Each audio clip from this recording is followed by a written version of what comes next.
Shalom. Welcome back. First and foremost, I want to give all glory, praises, and honors to Yahweh, Bahashem, Yahweh Shai. I want to give double honors to the apostles and elders of Great Millstone. Salutations to you, I can push in this word in sincerity and in truth. Back with another lesson.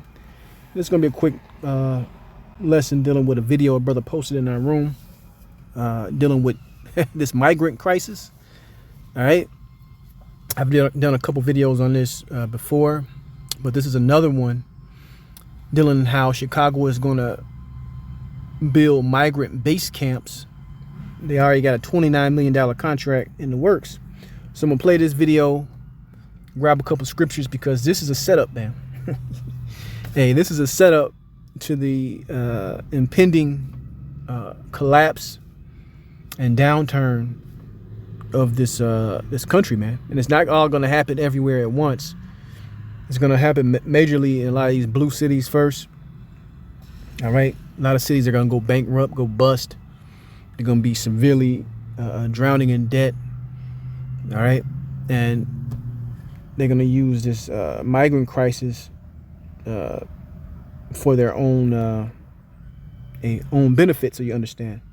Like they say, never let a good crisis go to waste. So a lot of these people that's coming over here, man, they're gonna be in these so-called detention camps. They're gonna be the first ones to receive that mark of the beast. They're gonna be experimented on, and a whole lot of shit is gonna happen, right? But anyway, let's play this video.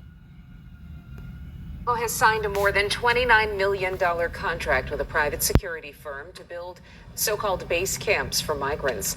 Other services and supplies like bedding and linens, food and sanitary facilities would also be provided. And the deal calls for at least 6 locations across the city, holding between 200 and 1,400 people. ABC 7's political analyst Laura Washington joins us now. Laura, good morning to you. So, where is it? So in Chicago, they said about 6 locations, up to 1,400 people. All right, but we still have more people coming. So they're going to expand it. And like I said, this is going to be implemented not only here in Chicago, but they're going to do it probably LA, New York, Boston, all these places where they keep complaining about what migrant crisis, man. All right, it's going to be another piece of the puzzle issuing the fall of the society. But anyway, let's keep going. Where is this money coming from for this contract? Well, it's piggybacking on a state contract, a previous contract for like $125 million, which was really not spent. But it's not clear is it the state or the city is going to be coming up with the dough. Laura, we're still seeing some migrants sleeping outside a police station. And she was lying. That's why she was stuttering, man. There ain't no $125 million just laying around, man. All that money's been earmarked. Believe it. But anyway, let's finish this out.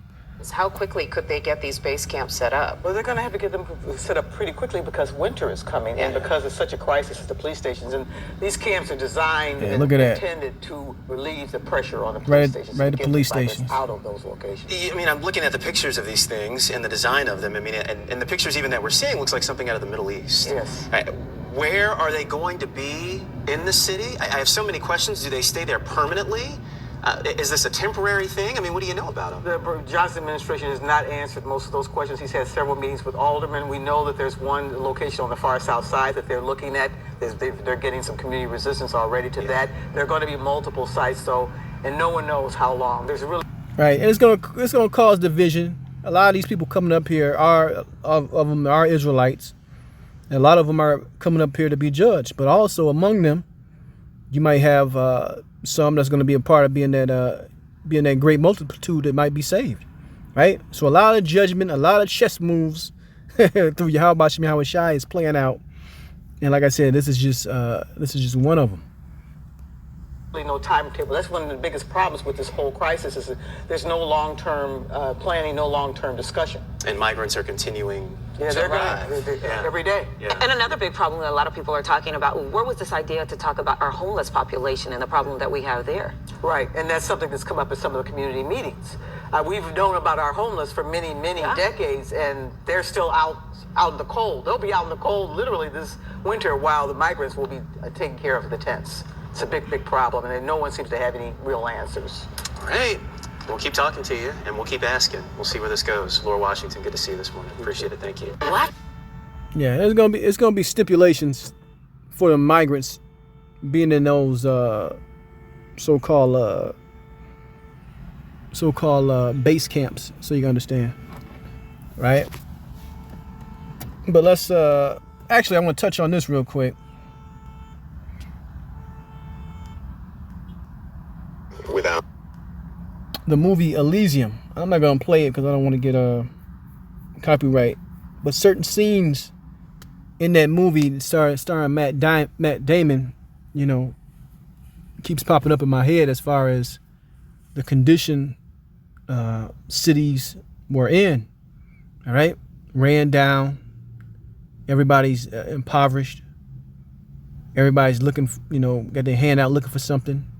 That's the type of society Edom wants to create before he finally pushes and issues his mark of the beast, man. All right, where you don't have no choice but to take it, to be able to eat, to have a roof over your head, to be provided for. All right, he's setting up a trap, and this migrant crisis, like I said, is just another piece of the pie. So let's go into 2nd Ezra, the 15th chapter, starting in verse 10. It says, "Behold, my people is led as a flock to the slaughter. I will not suffer them now to dwell in the land of Egypt, but I will bring them with a mighty hand and a stretched out arm, and smite Egypt with plagues as before, and will destroy all the land thereof." So before this place is fully destroyed, the elect, right, the ones that are going to be saved, will be taken out of here. Okay, some of these people coming up here that are Israelites will be saved, but a lot of them are going to perish and get destroyed with the land, right? So all the judgment must take place, because don't get it twisted, Mystery Babylon is the major place in the earth that's going to be judged in these last days. Verse 12, "Egypt shall mourn, and the foundation of it shall be smitten with the plague and punishment that the Most High shall bring upon it." Right? The ultimate punishment is going to be the nuclear fire. Before we get to that, you're going to have civil war, desperation, crime, people deleting themselves. All right? You're going to have all types of mayhem playing out on these streets, man. Okay?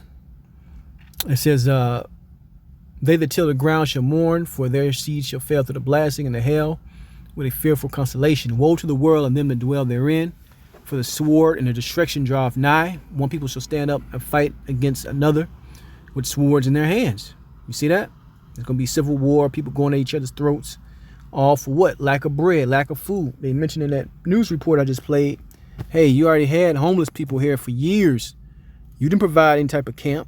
You didn't provide any type of bedding or food and shelter, which you're going to provide for these migrants. But like I said, it's all a setup. Actually, the people that's been on these city streets for years that is hardened, hey, they're going to be in good case when this system really collapses, because they're actually going to know how to live, all right, and survive. It says, verse 15 again, "For the sword and the destruction draweth nigh. One people shall stand up and fight against another with swords in their hands. For there shall be sedition among man, and invading one another. They shall not regard their kings nor princes. In the course of their actions shall stand in their power. A man shall desire to go into a city and shall not be able. For because of their pride, the city shall be troubled, the houses shall be destroyed, and man shall be afraid." So this is all going to come in these last days, man. Right? And that migrant crisis is just like a part of it, a tip of the iceberg to help bring this place down. Because they all looking around like, where does the money gonna come from? Yeah, you know what they're gonna have to do, man. They're gonna have to turn on them printing presses. They're gonna have to add to this national debt. All right, which is only gonna do what? Bleed the buying power of the currency, man. And it's gonna fall over time and collapse that much sooner. So they're gonna have to bring in a new system, a new way. All right, a universal basic income. All these things are gonna be implemented based on things you see today. All right, so here we're just going through prophecies, calling it out. But that's the point. Just want to touch on that video, right? Yeah, dealing with those base camps, you know. But with that, I want to give all glory, praises, and honors to Yahweh, Bashem, Yahweh Shai. Shalom the next time.